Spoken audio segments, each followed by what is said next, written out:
Maintenant 2 semaines que la colère agricole se fait entendre en France et ne faiblit pas, bien au contraire. Presque tous les départements sont concernés. Mi-janvier, les agriculteurs, en mouvement spontané, syndiqués ou non, ont commencé la mobilisation. Démarre alors le blocage de l'A64 à Carbone le 17 janvier. La hausse de la taxe gazole non routier, les maladies bovines dans certaines régions et les retards sur les aides font déborder le vase. C'est le déclic. Au-delà de ces revendications, un problème de fond, le revenu. Les revendications, on va dire, elles ont 3 thématiques qui sont communes, gérées à toutes les familles syndicales, il me semble. Le revenu, un problème de revenu, un problème justement de normes, là, que je citais tout à l'heure, et un problème de dignité et de reconnaissance de notre métier. Mettre une norme en place sans revenu, ça veut dire du travail en plus, et ça veut dire du coup une rentabilité moindre et du coup une précarisation encore pire qu'aujourd'hui. Donc évidemment, le monde agricole ne prend pas bien les normes, mais la question première, elle est bien celle du revenu. Si on était payé justement pour nos productions, ce serait bien plus simple pour nous d'appliquer des normes environnementelles. On est là pour nourrir la France, on est là pour avoir un salaire décent.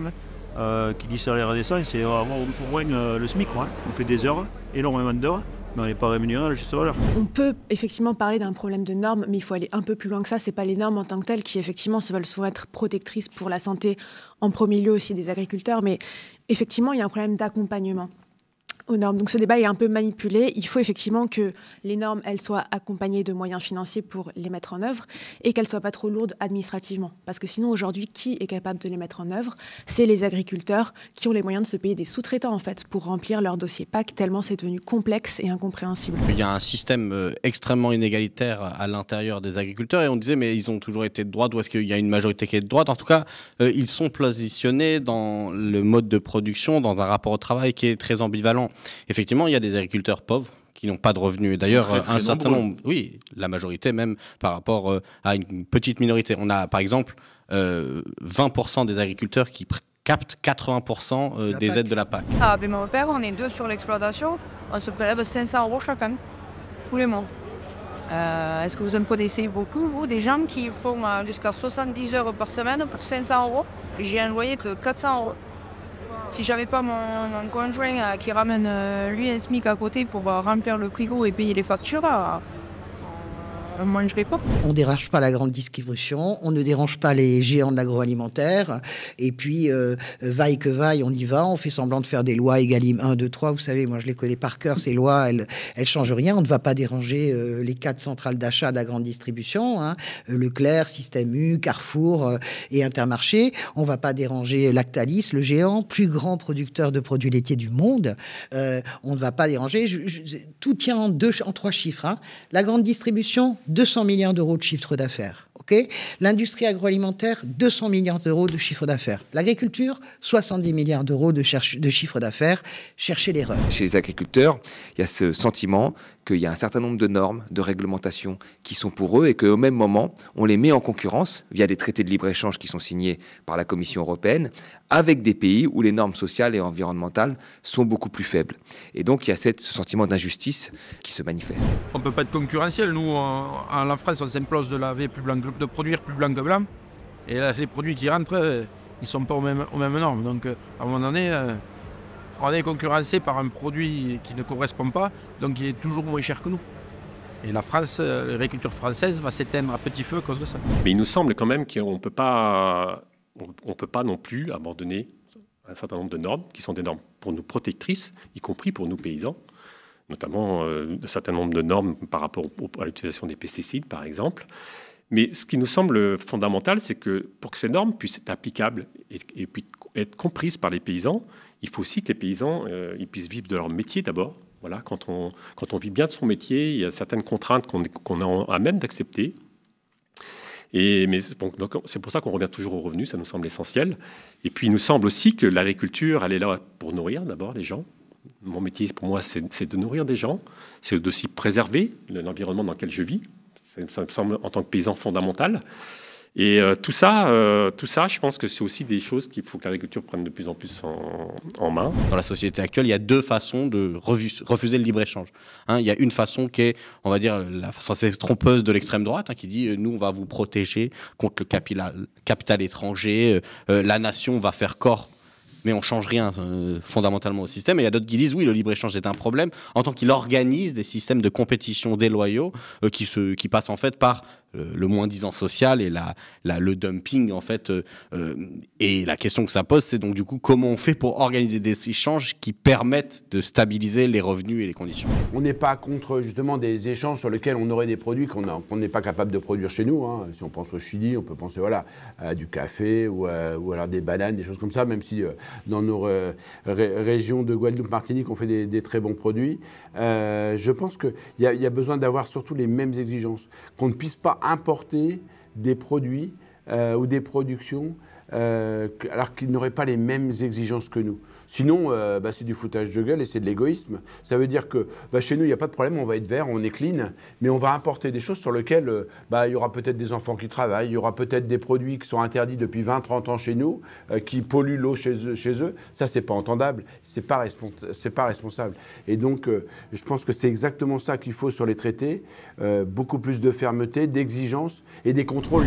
Marc Fesneau et Bruno Le Maire ont avancé de leur côté un renforcement des contrôles des lois Egalim censé garantir une meilleure répartition du revenu entre agriculteurs, industriels et distributeurs. Des annonces qualifiées d'anecdotiques pour les agriculteurs, elles ne règlent en rien le problème structurel de fond, le revenu. La colère prend de l'ampleur. L'idée, c'est de rester là tant que le gouvernement ne bouge pas et qu'il n'accepte pas d'évoluer sur ses positions. Un représentant de la coordination rurale dit « Nous allons bloquer Paris pour affamer les Parisiens ». Mais vous imaginez si un gilet jaune avait dit ça? Vous imaginez si un soulèvement de la terre avait dit on va affamer les Parisiens? Vous imaginez? Voilà, il y a une forme une complaisance qui est idéologique, parce qu'il y a la grande peur des élections européennes aussi. Que répondez-vous aux Français qui sont pour le moins interloqués, si ce n'est surpris, suite aux propos du ministre de l'Intérieur sur TF1 il y a quelques jours, justement de cette colère saine qu'on comprend, on laisse faire les agriculteurs, là où d'autres, les professeurs, les gens contre la réforme des retraites, les jeunes, les autres mouvements sociaux ont été pour le moins réprimés. Est-ce que le gouvernement a changé de fusil d'épaule et finalement les prochains mouvements sociaux seront aussi vu de manière plus clémente? Peut-être essayer de trouver de la polémique où il n'y en a pas. Je le dis de façon assez simple, c'est qu'en début de semaine, les manifestations, les revendications qui sont l'expression d'une colère saine, et je le redis, oui, d'une colère saine de la part des agriculteurs, se sont extrêmement bien passées. Pourquoi il y a un deux poids deux mesures? C'est simple. Le gouvernement a tenté de gagner du temps pour pouvoir avoir encore une chance de les acheter. Mais en fait, la question d'une alliance de classe, c'est qu'est-ce qu'on donne à des intérêts pour qu'ils s'alignent avec nous? Et donc, du coup, la question pour eux, c'est comment se politise la lutte? Si elle se politise, effectivement, de façon réactionnaire, c'est-à-dire contre des normes écologiques, contre des fiscalisations, par exemple du gazole, je pense que Gabriel Attal avait annoncé là, de GNR, revenir en arrière sur le GNR, etc. Là, effectivement, ils ont de quoi offrir quelque chose. Si elle se politise au contraire, du côté de ce que tire, par exemple, vers quoi tire la Confédération paysanne, sur la question du revenu, sur la question de la fixation des prix, c'est-à-dire la maîtrise du marché et de mettre des règles, ce qui est de mode d'imposer, d'intervenir dans l'économie.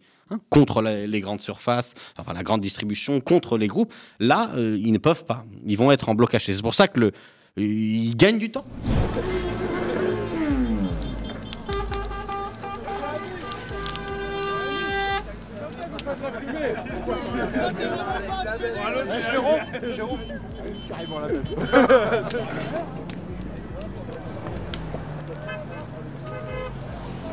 Vous avez beaucoup de soutien là. Pour une fois qu'on nous soutient. Ouais, après, c'est sur le long terme. Aujourd'hui, la Cour internationale de justice a rendu une décision historique en ordonnant à l'État d'Israël d'empêcher tout éventuel acte de génocide à Gaza et d'empêcher également toute incitation possible au génocide. Génocide, le mot est lancé. Désormais, on ne peut plus considérer comme insensé les mises en garde contre un génocide à Gaza. L'ONU estime qu'au moins 500 000 Palestiniens souffrent d'un niveau catastrophique de faim et 90% sont dans une insécurité alimentaire. L'UNICEF estime que 6 à 7 000 enfants sont en danger de mort sans aide immédiate. Et dès que l'ONU arrive avec un camion de nourriture, ce sont des milliers de Palestiniens qui arrivent pour espérer manger, une foule dispersée par les coups de feu de l'armée israélienne. Et à ça se rajoutent aussi les eaux usées qui stagnent dans les quartiers, accélérant la propagation des maladies. On approche maintenant des 25 000 morts côté palestinien. En plus, il y a les blessés et les disparus. Quasi tous les Palestiniens ont dû abandonner leur chez eux pour migrer vers le sud et quasi tous aujourd'hui connaissent la faim. Pour les femmes s'ajoute une autre difficulté, la pénurie de serviettes hygiéniques. Les femmes utilisent des morceaux de tente faute de protection adéquate. Elles sont 700 000 à ne pas avoir accès à des produits d'hygiène de base. Chaque période de règle est devenue une épreuve selon l'UNRWA. Elles se retrouvent parfois contraintes de prendre la pilule contraceptive pour éviter de les avoir. Le docteur Ayed Jari, responsable de la Société palestinienne de secours médical dans la bande de Gaza, souligne que cette pratique, je cite, peut entraîner une infertilité à l'avenir. Cette prise régulière provoquera des troubles hormonaux pour les femmes. Depuis le 7 octobre 2023, le nombre de fausses couches a augmenté de 300% dans l'enclave. 3 000 femmes ont perdu leur mari et plus de 10 000 enfants ont perdu leur père depuis le début de la guerre. Moi, ça m'est très souvent arrivé de recevoir des insultes qui consistent à animaliser ma condition humaine, ma condition de palestinienne, où on est traité de cafard, de rat, etc. Et donc, il y a tout un tas de mécanismes. Donc, la négation vraiment de mon identité, de mes droits. L'intention génocidaire, la Cour l'a reconnue. Donc on a des juges qui disent le droit, qui caractérisent cet élément, on va dire, intentionnel d'un risque de génocide, mais on a le ministère des Affaires étrangères qui conteste cette qualification. C'est bien ce qu'on doit comprendre, Maître Gilles Devers ? Ah oui, tout à fait. C'est-à-dire c'est à la fois à côté de la plaque, c'est un mauvais étudiant qui n'a pas lu le sujet comme il faut, et c'est également un mépris pour les Palestiniens, mais ça c'est pas nouveau de la part du gouvernement, mais c'est un mépris pour la Cour. C'est-à-dire que j'adore le droit international, la Cour c'est merveilleux, mais je lis même pas votre décision et j'en dis l'inverse. Netanyahou ne s'est pas seulement accommodé des extrêmes droites européennes et même des extrêmes droites globales. On pourrait aussi parler de ses liens avec Narendra Modi en Inde ou Bolsonaro au Brésil. Il a véritablement offert son absolution à des formations d'extrême droite aux racines historiques antisémites en contrepartie de leur soutien inconditionnel à la politique d'occupation, de colonisation des territoires palestiniens, en contrepartie de leur appui dans des enceintes internationales, onusiennes, dans les enceintes européennes. Stéphane Séjourné, qui vient d'être nommé il y a 3 jours, il est au-dessus d'une cour où c'était la plus haute juridiction 13 juges internationaux de l'ONU. Stéphane Séjourné se considère au-dessus. Vous voyez le niveau d'arrogance qui n'a d'égal que celui d'Israël, je pense.